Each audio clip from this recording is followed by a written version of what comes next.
O conteúdo a seguir foi produzido para todas as pessoas que apreciam histórias e bons livros, assim como carinhosamente feito para aquelas que possuem dificuldade com a leitura, como portadores do TDAH e deficientes visuais.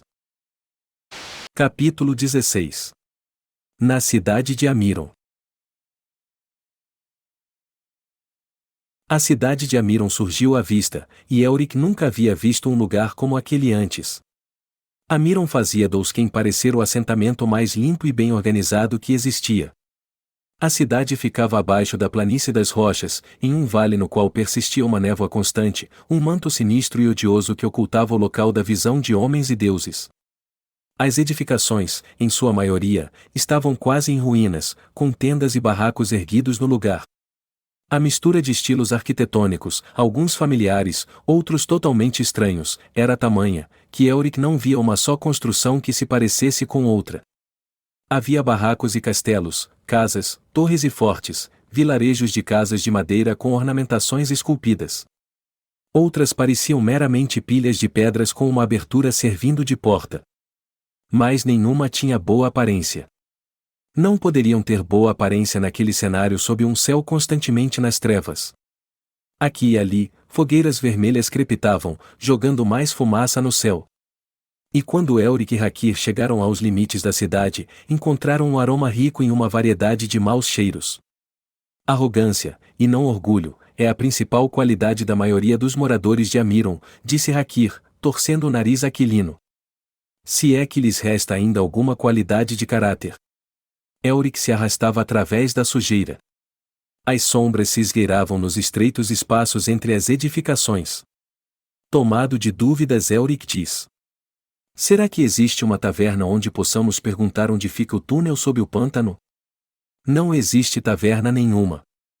De modo geral, os habitantes se viram por si próprios. Existe alguma praça onde as pessoas se encontram?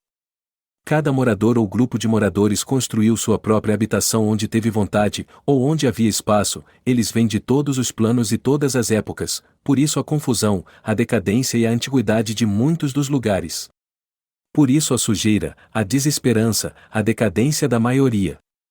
Como eles vivem? Vivem cuidando uns dos outros, de modo geral. Eles negociam com demônios que ocasionalmente visitam Amiron de vez em quando. Demônios? Sim. E os mais corajosos caçam os ratos que habitam as cavernas abaixo da cidade. Que demônios são esses? Apenas criaturas, principalmente servos menores do caos, que querem o que os amironésios podem fornecer, uma alma roubada ou duas, ou um bebê, talvez, embora poucos nasçam aqui. Você pode imaginar o que mais eles cobram, se tiver o conhecimento sobre o que demônios normalmente exigem de feiticeiros. Então Elric diz: sim, eu posso imaginar. Então, o caos pode ir e vir neste plano ao seu bel prazer. Em resposta, Hakir diz: eu não tenho certeza que seja tão fácil assim. Mas certamente é mais fácil para os demônios viajarem por onde desejam aqui do que seria viajar em nosso plano. Você já viu algum desses demônios, Hakir? Sim. O tipo bestial habitual. Grosseiro, estúpido e poderoso. Muitos deles já foram humanos antes de optarem por negociar com o caos. Agora eles estão mental e fisicamente transformados, deformados como criaturas demoníacas imundas. Elric achou as palavras de Hakir nada saborosas. É este sempre o destino daqueles que negociam com o caos?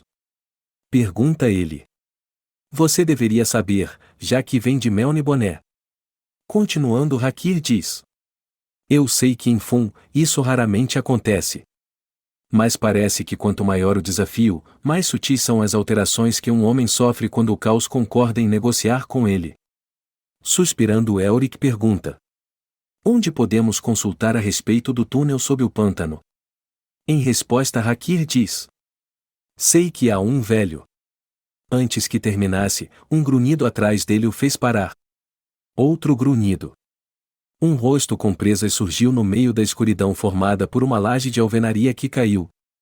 O rosto grunhiu novamente. Quem é você? Pergunta Elric com a espada pronta à mão. Porco. Disse o rosto com presas. Elric não tinha certeza se estava sendo insultado ou se a criatura estava descrevendo a si mesma. Porco. Duas outras faces com presas saíram do pedaço de escuridão. Porco, disse uma delas. Porco, disse outra face. Serpente, disse uma voz atrás de Elric e Hakir. Elric se virou enquanto Hakir continuou a observar os porcos. Um jovem alto apareceu. No local onde estaria sua cabeça, brotaram os corpos de cerca de 15 cobras de bom tamanho. A cabeça de cada cobra olhou para Elric. As línguas sibilaram e todas abriram a boca exatamente no mesmo momento para dizer mais uma vez. Serpente. Coisa, disse outra voz. Elric olhou naquela direção, engasgou, desembainhou a espada e sentiu náuseas. Então porcos, cobra e coisa estavam em cima deles. Hakir acertou um porco antes de ele ter dado 3 passos. Ele tirou seu arco de trás das costas, esticou a corda com uma flecha e atirou tudo em 1 segundo. Teve tempo para acertar mais um porco, depois soltou o arco para desembainhar a espada. De costas um para o outro, Hakir e Elric prepararam para se defender contra o ataque dos demônios. Serpente tinha 15 cabeças sibilando e atacando com os dentes pingando veneno, enquanto coisa ficava mudando de forma. Primeiro um braço surgia, então um rosto aparecia da carne ofegante que se arrastava para cada vez mais perto. Coisa! Ele gritou. 2 espadas cortaram o ar perto de Elric, que estava lidando com o último porco, e errou seu golpe, de modo que, em vez de atravessar o porco no coração, ele o acertou em um pulmão. Porco cambaleou para trás e caiu no chão em uma poça de lama. Ele se arrastou por um momento, mas, em seguida, caiu novamente. Coisa arremessou uma lança, e Elric mal conseguiu desviá-la com a lateral da sua espada. Agora Hakir estava ocupado com Serpente e os 2 demônios se aproximaram dos homens, ansiosos para acabar com eles. Metade das cabeças de cobra estava se contorcendo no chão e Elric tinha conseguido cortar uma mão de coisa, mas o demônio ainda parecia ter outras 3 mãos. Ele parecia ser formado não por uma criatura, mas por várias. Elric se perguntou se, por meio de seu acordo com Eriok, este acabaria por ser seu destino, ser transformado em um demônio, um monstro disforme. Mas ele já não era uma espécie de monstro?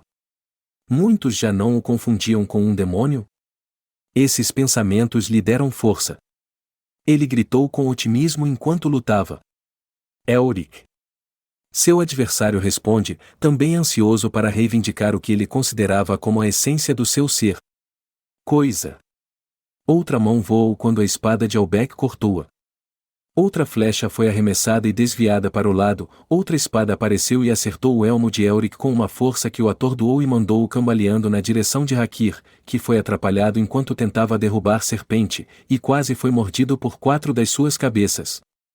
Elric golpeou o braço e o tentáculo que seguravam a espada e os viu se separar do corpo, mas, em seguida, tornaram a ser reabsorvidos novamente. A náusea voltou. Elric enfiou a espada na massa, que gritava. Coisa! Coisa! Coisa! Elric golpeou novamente, mas 4 espadas e 2 lanças contra-atacaram tentando desviar a lâmina de Albec.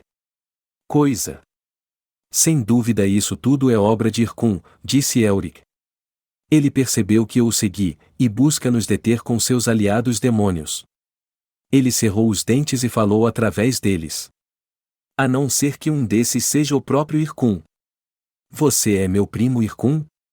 Coisa. A voz de Coisa era quase patética. As armas golpeavam, mas já não tentavam acertar Elric com tanto ímpeto. Ou você é algum outro velho e conhecido amigo? Coisa. Elric esfaqueou a massa de novo e de novo. Grosso, o sangue jorrou em sua armadura. Elric não conseguia entender por que foi tão fácil atacar o demônio agora. De repente uma voz que vinha acima da cabeça de Elric, grita. Agora! Depressa! Elric olhou para cima e viu um rosto vermelho, barba branca, um braço acenando. Não olhe para mim, seu tolo. Agora! Ataque!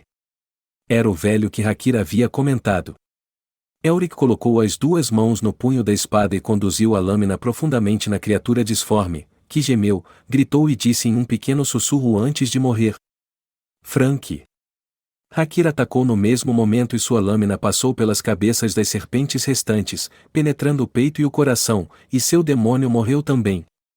O homem de cabelos brancos desceu da arcada em ruínas onde estava empoleirado. E rindo ele disse: A feitiçaria de Nien ainda tem algum efeito, mesmo aqui, hein? Eu ouvi mais cedo um homem alto chamar seus amigos demônios e instruí-los a atacarem vocês. Não me pareceu justo que 5 atacassem 2.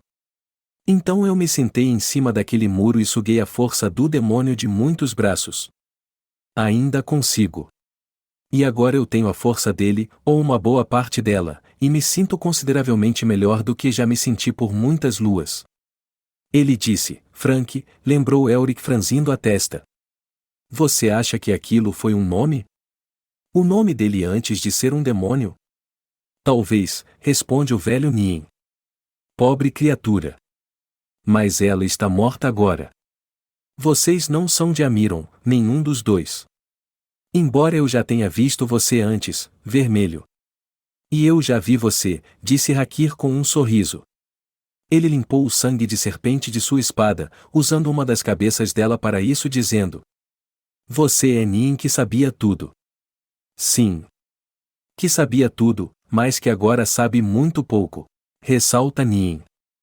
Em breve estarei acabado, quando eu me esquecer de tudo. Então poderei retornar deste terrível exílio. É o pacto que fiz com Orlando da entidade. Eu era um idiota que queria saber tudo e minha curiosidade me levou em uma aventura relacionada a este Orlando. Orlando me mostrou o erro dos meus caminhos e me enviou aqui para esquecer. Infelizmente, como vocês perceberam, eu ainda me lembro de alguns dos meus poderes e da minha sabedoria de tempos em tempos. Eu sei que você procura as espadas negras. Sei que você é Elric de Melniboné. Eu sei tudo o que irá acontecer com você. Você conhece o meu destino? Disse Elric ansiosamente. Diga-me como será, Nien que sabia tudo. Nien abriu a boca como se fosse falar, mas, em seguida, fechou-a com firmeza novamente. Não, disse ele. Eu esqueci. Não. Elric fez como se fosse agarrar o velho. Não. Você lembra. Eu posso ver que você lembra. Eu esqueci. Nien abaixou a cabeça. Hakir pegou o Elric pelo braço. Ele se esqueceu, Elric. Elric assentiu. Muito bem. Mas você se lembra onde fica o túnel sob o pântano? Sim. Fica perto de Amiron. Você vai naquela direção. Então você procura um monumento em forma de uma águia esculpida em mármore preto. Na base do monumento, está a entrada para o túnel. Nien repetiu a informação como um papagaio e, quando terminou, seu rosto estava mais claro. O que eu acabei de dizer? Elric então responde. Você nos deu instruções sobre como chegar à entrada do túnel sob o pântano. Eu dei. Nien bateu palmas com suas velhas mãos. Esplêndido. Eu esqueci isso agora também. Quem são vocês? Melhor você esquecer, disse Hakir com um sorriso gentil. Adeus, Nien, e obrigado. Obrigado por quê? Obrigado por lembrar e por esquecer. Eles caminharam pela cidade miserável de Amiron, para longe do velho feiticeiro feliz, mirando o estranho rosto olhando para eles por uma porta ou uma janela, fazendo o seu melhor para respirar tão pouco do ar sujo quanto possível.